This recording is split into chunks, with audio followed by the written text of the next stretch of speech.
The voice of sharing, DurianASEAN.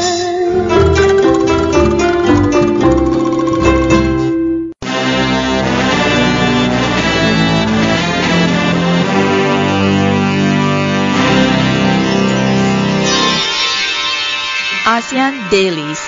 First and the foremost news from Southeast Asia. Hi, this is Arlene and you are listening to DurianASEAN, the voice of discovery and sharing. Of course, today we start off our news commentary for our ASEAN Daily with the official results as we see Wan Azizah retaining Permatang Pauh to for PKR.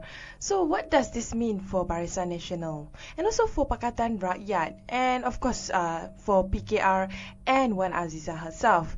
Just a bit of a breakdown for PKR's win on Permatang Pauh. For PKR, they managed to garner 30,316 votes, or equivalent to 57.1% of total votes. For Barisan Nasional, there's a 21%. There's a 21,000 and. There's a 21,475 total number of people voted for Barisan Nasional, or equivalent to 40%, 44.44%, and this number was up by 0.38% from the last year's votes, while the majority votes that was spoiled was around 843, and the differences was about 8,841 between PKR and as well as Barisan Nasional. And nevertheless, even though Wan Azizah lead the by-election in Permatang Pauh, but the voters turnout seems to be quite lacking. Only 74% of people from Permatang Pauh actually turn out to vote. It's quite a sad number, considering that Permatang Pauh is a stronghold for Anwar Ibrahim. So it seems like people are quite undecided whether to cast their vote or not, or this particular by-election is important to them or not. It seems like the polling from the Permatang Pauh was also quite close between both candidates, even though Dr. Wan Azizah, Wan Ismail won by just a slight increase from what we are seeing right now between Barisan Nasional and PKR. But another area that we would like to highlight that the polls open at 25 Centre in the constituency covering 28 polling district, a total of 71,252 people casted their votes, and you can see long lines in every schools that were part of the polling centres. And another interesting fact was there was a slight, I would say, a slight disagreement or squabble happened during the polling day itself, but nothing too severe was actually happening at that time. So yeah, thank goodness it went well, although there was like fighting, if I'm not mistaken, from the news itself. But anyway, from Permatang Pauh, I guess what we are seeing right now that Wan Azizah is still very much a chosen member of parliament, or as well as state assemblyman for state assemblywoman for the people in Permatang Pauh and in Perak. And what we are seeing right now that PKR is still very much the favorite at that particular area. So I guess PKR, congratulations, and hopefully you can work harder this time to secure all the constituency that you'll be eyeing for. Anyway, moving on from Malaysia, we talk about UK politics. So UK is also in the midst of their own election, and because although they say it's one of the most boring election, but it seems like there's a favorite here. In fact, Prime Minister Cameron, Conservative Party, seems to be on the track to win most seats. The biggest concern is for Cameron. The biggest concern is Britain's relationship with the EU, and apparently they want to keep a distance from EU itself.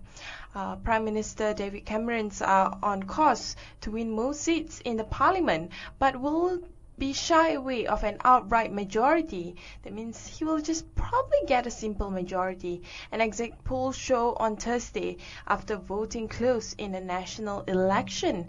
But before the election, opinion polls shows that two biggest party neck to neck in a vote that could help determine the future of Britain's relationship with the European Union and the place of Scotland within United Kingdom. The UK Independence Party will want an immediately British withdrawal from the EU, and also is on track to get 2 seats, the exit poll show. Cameron's Conservative campaign on a promise to renegotiate Britain's relationship with the EU before holding a referendum by 2017 on whether to stay in the bloc or leave.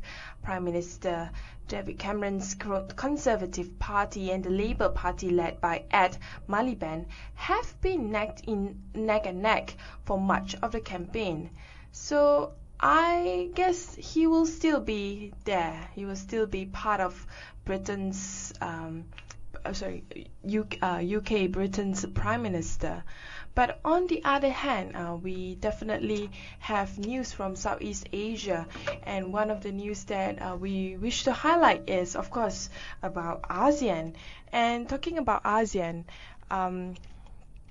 EU and ASEAN itself is launching a higher education platform. So what are the benefits of ASEAN working together with EU? As far as we all know, EU has always been a strong supporter of ASEAN. And of course, EU also is one of the largest donors for ASEAN, especially ASEAN Secretariat. And EU and ASEAN have officially launched the first major technical support for the Southeast Asian region by establishing a platform that will contribute to the harmonization of ASEAN higher education standard. The project aims to achieve mutual recognition of accreditation and promote the mobility of students. The grant contract of the project, the pilot project, dubbed the EU Support to Higher Education in the ASEAN region, or in short for SHARE, was recently been signed between EU and a consortium led by the British Council with 5 partners.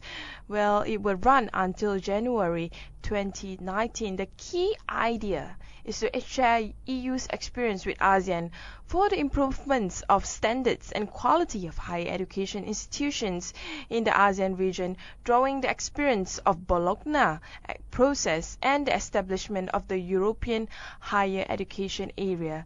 The Bologna process is a voluntary platform launched in 1999 by ministers of education and university leaders of 29 countries in Europe to establish common higher education guidelines for use in the EHAEA. So in this case, under the new credit transfer systems, SHARE would provide 500 scholarships to create new opportunities for international learning for ASEAN students. Actually, this is very much awaited. When it comes to higher education, definitely ASEAN countries are still very much lacking in terms of the standards, the system, the quality, as well as the recognition that it needed to move upscale into a higher income or a middle income region. But this is definitely a great start. But I think for ASEAN itself, it needs individual ASEAN countries nationally, it needs to somehow refine their own education system, especially higher education. It's a very important platform for tertiary students to be able to move up their skills, knowledge, and of course their technological know-how to improve the region. To improve the region politically, economically, and of course socially as well. So yeah, this is the first step also in fulfilling the ASEAN economic community needs for more skilled labor, and of course skilled labor in this case would be coming, majority of them from Southeast Asia, to benefit the intra movement of people, goods and services, as well as trade. So that's all from me for our first half. We'll take one short break. When we return, we'll discuss more about other news from Southeast Asia.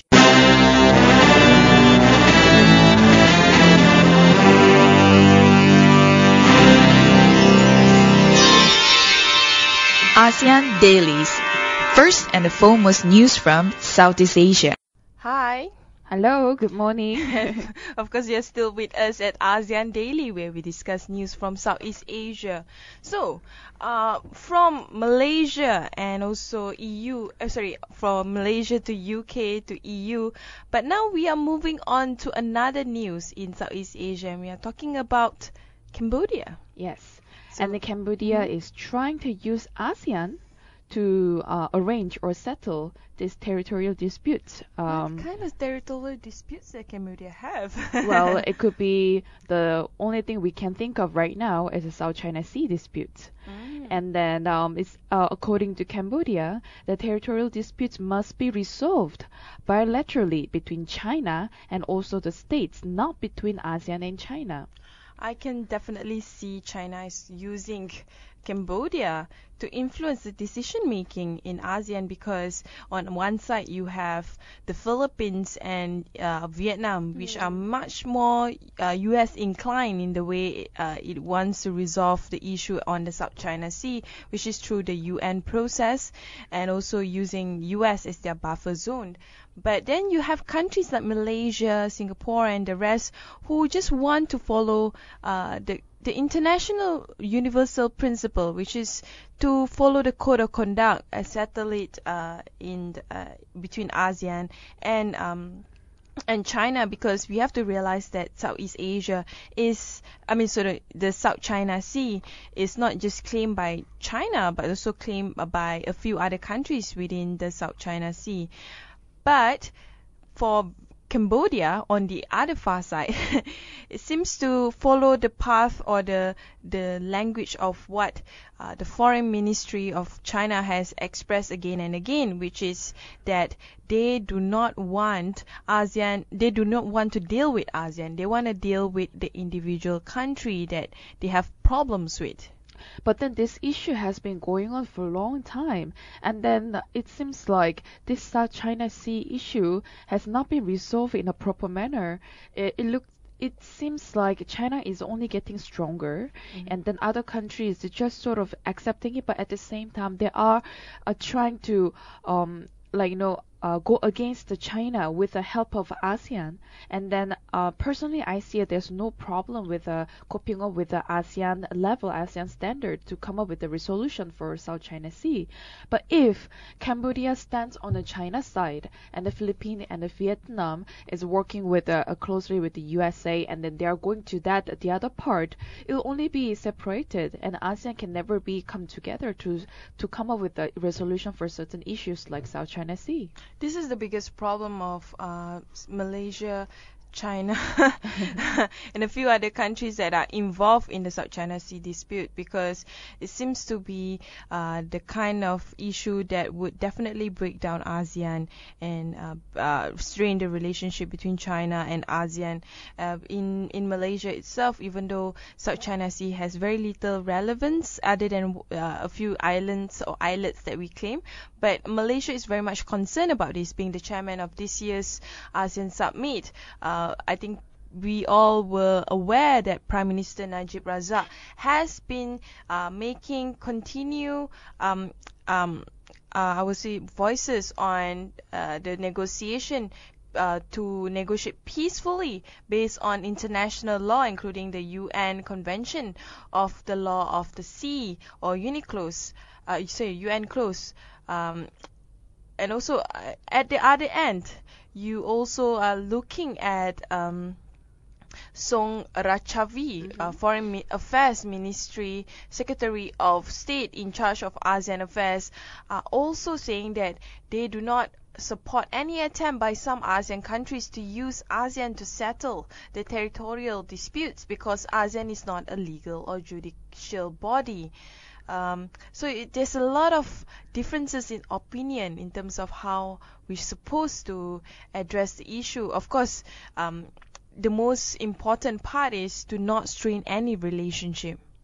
And at the same time, there are in fact a few facts that why ASEAN is so worried about South China Sea.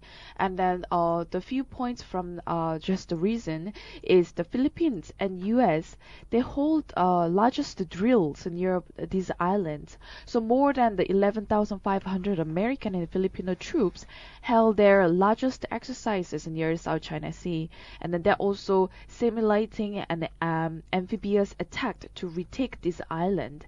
And also, if China or to successfully claim the entire South China Sea, which is what they want to claim and what they have been claiming, and applying their interpretation of the rights of the country, it'll be restrict all those military operations of United States, Japan, and also other countries, and especially to US, United Nations. It's unacceptable.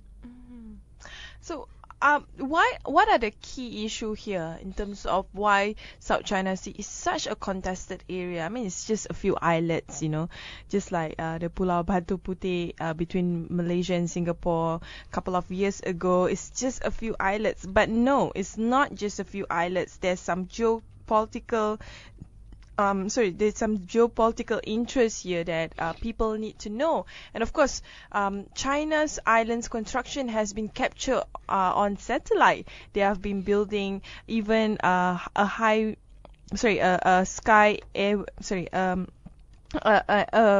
highway for the planes to land in and out. And of course, they also have facilities and a community there living as part of to build more, I would say, processing plants and other infrastructure to support the mining of the oil rigs there. So there's a possibility that the area of South China Sea is so vast and rich in minerals as well as oil that it's hard for countries like Southeast Asia and China to ignore it. And at the same time, you mentioned about all these resources, which is very correct, because South China Sea has the potential for all those oil deposits and the natural gas, and then also rich in fishing grounds, and also strategic importance as the sea lane of communication that you mentioned shortly before, and also disputes and the confrontations over these claims. It seems it's just rising and rising. And then all these diplomatic protests, they have turned into all these confrontations and clashes. Mm-hmm. And with this, Cambodia stands for China, and whereas Philippines and Vietnam is for the other U.S. side, it will only be separated. Yeah. And will it actually lead some kind of war in the future? That's the part that I hope it would not happen, because Malaysia and also ASEAN as a whole have made claims after claims that they want to settle this. They want countries that are involved in it to be able to settle the disputes. But at the same time, they want to follow international rules, which is based on the UNCLOS the law of the sea by the United Nations. And on the other hand, China is seeing that ASEAN as a whole, because the statement was made during the ASEAN summit, China is seeing that the trust towards them has somehow been eroded because they have made claims that we should solve this bilaterally instead of multilaterally through ASEAN. And when you say about war, apparently Philippines have made numerous claims of China harassing their air patrols. So in that sense, we are only seeing harassment happening between low-level officers, but hopefully it doesn't go up to the scale where countries are avoiding each other and create even larger form of harassment because of the South China Sea. So from South China Sea, we move on to another news about Australia. So also related to Cambodia. So Australia is going to send a small refugee group to Cambodia in a very short time. So basically, the country wants to transfer a small group of refugees from its offshore detention centers to Cambodia. It is to encourage all the seekers to take the same route themselves, and also this is according to the immigration minister. So Canberra has been widely criticized for these tough immigration policies under these people who wants to settle down in Australia. And then the camps, the asylum seekers have been sent to camps in impoverished Papua New Guinea and also tiny Pacific island nation of Nauru, where they faced a long period of detention. So basically, they are very keen to get a small group to Cambodia. They said it will happen very shortly, and also through this small group, they will demonstrate that Cambodia will provide opportunities for this fresh start for these people and also families, that they will send a clear message to remaining people to other parts like Nauru, that the Cambodia will be an appropriate option to consider to start a new life. I want to say one thing to Australia. What's the double standard here? Because they were so they were so angry. Australia's Tony Abbott regarding on the Bali 9 case, where Indonesia, didn't take heed of Australia and straight away continue with the capital punishment for the two Australian citizens. But at the same time, while Australia is crying wolf of human rights on the issue between them and Indonesia, but they themselves are committing the biggest human rights violation by transporting refugees to Cambodia. We all know Cambodia has one of the worst human rights track record in Southeast Asia. I mean, they themselves are not from a developed country. They are countries that are plagued with poverty, with inequality, and their citizen itself needs a lot of help by the government. And of course, we all know that Cambodia has probably one of the longest, if not the longest serving prime minister in the world, Prime Minister Hun Sen. So I just want to ask Australia, what's the double standard here? Well, not only Cambodia, but also, Australia, but also at the same time, just a little bit of additional information to this. They also mentioned about Sri Lankan migrants, that Australia has turned back these illegal Sri Lankan migrants while dispatching some would-be asylum seekers to offshore detention. So it happened last year that Tony Abbott, the Australian Prime Minister, and also Sri Lankan ex-president Mahinda Rajapaksa, they made a deal allowing Australian Navy ships to send all the seekers to intercept at sea directly back to Sri Lanka. Yeah, I mean, for Christ's sakes, I have to use that word. Sri Lanka's minority Tamil asylum seekers, they are faced with real human rights violation in their own country. If they are being turned back, that means they are going to face torture, rape, and other forms of violence by the Sri Lankan military. So I think countries are using human rights I mean, if you look at the bigger picture, they are using human rights as a tool for foreign policy, not net or for their own political interests, either to gain support from their own citizen or to ensure that they gain favors from other countries. But I don't think they take human rights as seriously as what ordinary citizens of the world would want it to be, because you cannot have double standards when it comes to issues here. You have to ensure that every single issues have some form of human rights element in it. Well, like you said, if they are using human rights as a form of a political sort of agenda or political sort of the agreement, that the channel is already wrong. And then the voice of people who shout for the human rights from countries like perhaps the undeveloped countries will never be able to reach their expectation, and then the communication between the government and the public will never be able to solve in on the common ground. And that this is something that we have to worry about. And we will take one short break. When we return, we will talk about Canada as well as another country in Southeast Asia.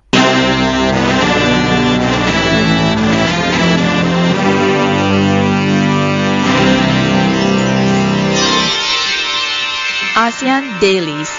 First and the foremost news from Southeast Asia. Hey, this is Arlene. Welcome back, this is Grace. And of course, continuing our news today is our news about Canada's religious envoys denounces persecution of Myanmar Muslim. Ambassador Andrew Bennett said that he also delivered his concern about the well-documented persecution of the Rohingya Muslim population directly to Myanmar government officials, including country's foreign affairs minister. It's about time for countries to actually make statements again. It's one of those underreported genocides, in my opinion. And then this problem, as we all know, has been really prolonged for a long time. And it is not as surprising that Canada noticed and also delivered that concerns over this persecution of Rohingya Muslim population. And it is like you said, it is actually the moment for this more exclusive process that will bring all religious and ethnic communities together so they can actually contribute to the country's development. So what it means is that we are concerned about the Rohingya Muslim there in Myanmar. However, what concern is it leads to another human rights, and it leads to the religious matters overall. So it is only correct for everyone to come together to resolve these issues. They need to resolve the issue because Myanmar is transiting towards democracy, and a World Bank report last fall described Myanmar as having great economic potential, touting its fertile land, significant untapped agriculture potential, and a rich endowment of natural resources. So definitely they need to focus on both economic and human rights. It goes side by side.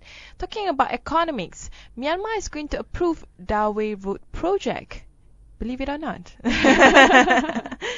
They are so into their own economic development right nowadays for Myanmar. And then this is something a brighter news, in fact, and they're expecting to win this approval from neighboring countries' parliament about next month.